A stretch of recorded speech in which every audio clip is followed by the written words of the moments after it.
Hello everyone. We wanted to walk you through what it's going to be like as we resume corporate worship assemblies on this Sunday, May 10th, and also what you can expect beginning on May 17th as we have two worship assemblies here at Reformation OPC every Lord's Day. So when you come to the entry of the church, we're going to ask you to be wearing your masks. Everyone over the age of 10 needs to have that mask on. As you come to the door, you're probably going to see an elder or a greeter here opening the door for you. Greet them. We're happy to see you, but we're going to ask you not to shake hands, not to hug right now. Even if you're comfortable doing those things, remember that some of your brethren may not be, and this is an opportunity for us to show respect for one another. We'll greet one another with a brotherly word or with a fist bump, and then we'll make our way on inside.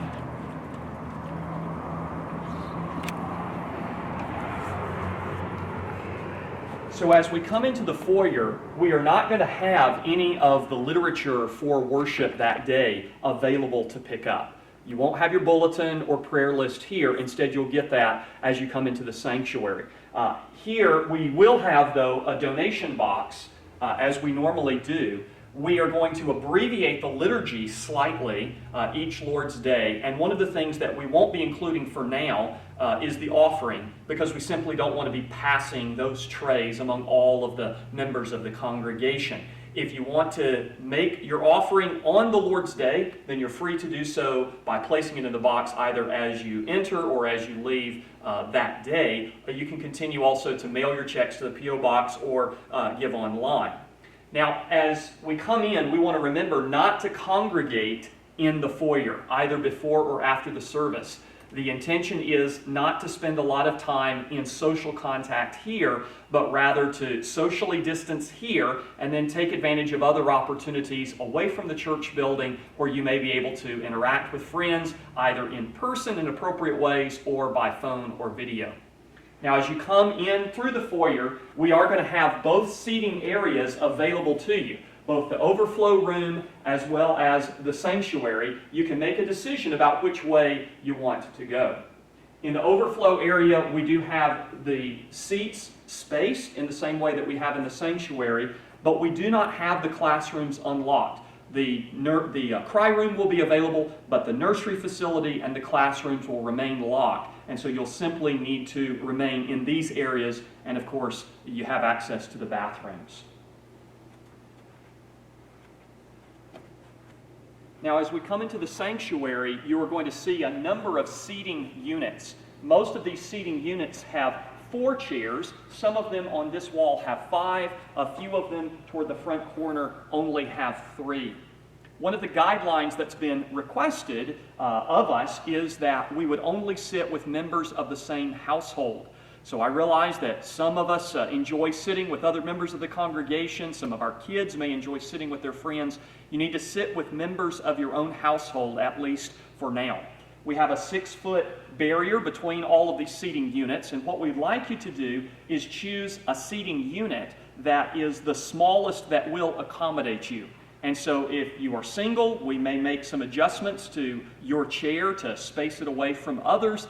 If you're a small family and you can fit into 3 or 4 or 5 chairs, then just simply take that unit. Larger families obviously will need to spread out over multiple units, and we'll simply ask you to have a parent or an older child who is there able to monitor the younger children, since not everybody is able to sit together.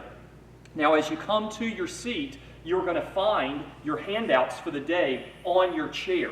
And this will include not only the bulletin with information that we have every week as well as your prayer list, but a full liturgy that will include printouts of the songs that we'll be using. You may notice that we don't have any hymnals in the chairs right now. This is for the purposes of cleanliness. So we're going to print out the songs for each service. We won't reuse those handouts. You're welcome to take them with you when you leave, or we will dispose of them here at the church. Now, when the service starts, we are going to allow you to remove your mask.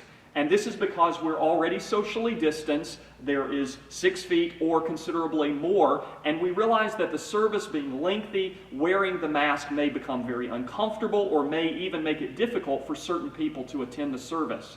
So we're going to ask you to wear the mask as you're coming into the building as you're finding your seat and getting settled. And then at the start of the service, you can remove your mask, stick it in your pocket, and then put it back on after the benediction as we prepare to return to our homes.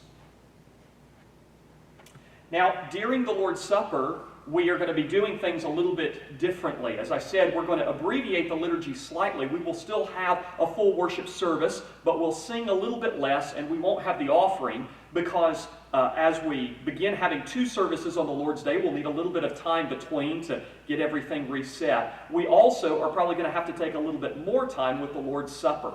So when it comes time to partake of the Lord's Supper, we are going to ask families or individuals in the various seating units to come to the front to receive the elements there and return to their seats so that we can all partake together. Let me show you what this is going to look like.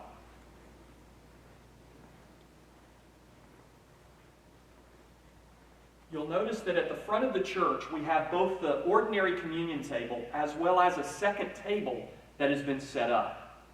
Now on these tables you are going to have individual and sealed cups that have either the bread or the wine and the grape juice in them. You'll come to the front and you will take one of the cups for the bread and select from the wine or the grape juice, and then you will return to your seat. If it's possible for you to pick up the elements for other communicant members that are in your seating area as well, that's perfectly fine. The fewer people that have to come up, maybe the better. But all of the communicant members, we do want to be able to receive both emblems so that we can enjoy the Lord's Supper together.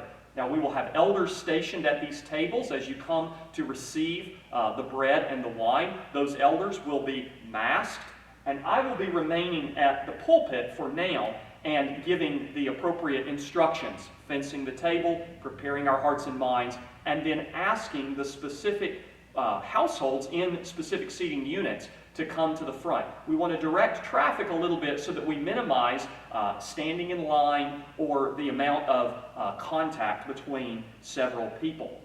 So you'll receive the bread and the wine at the front, you'll return to your seat, and then I will lead us in all partaking together, both of the bread and then subsequently of the wine.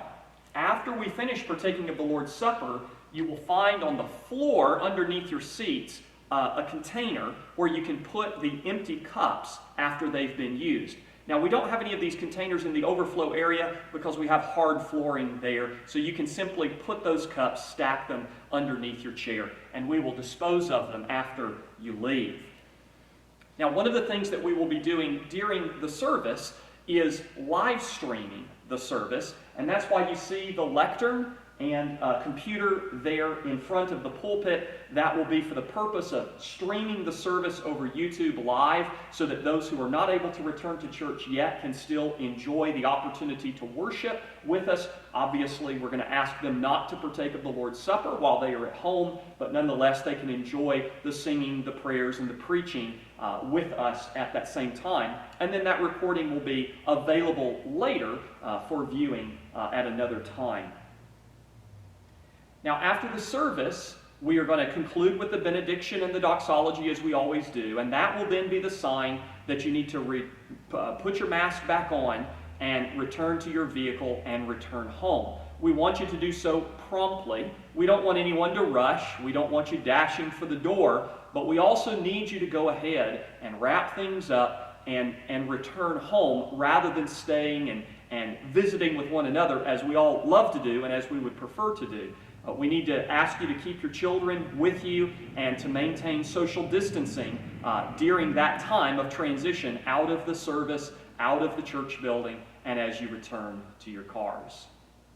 I think that's everything that we need to cover today. I hope that that makes sense to you. I hope that that gives you some peace and security, understanding better the kind of protocols and precautionary measures that we're putting in place. We look forward to seeing many of you on the Lord's Day and many more of you in the coming Lord's Days as we return to corporate worship as a church family. God bless you. We love you.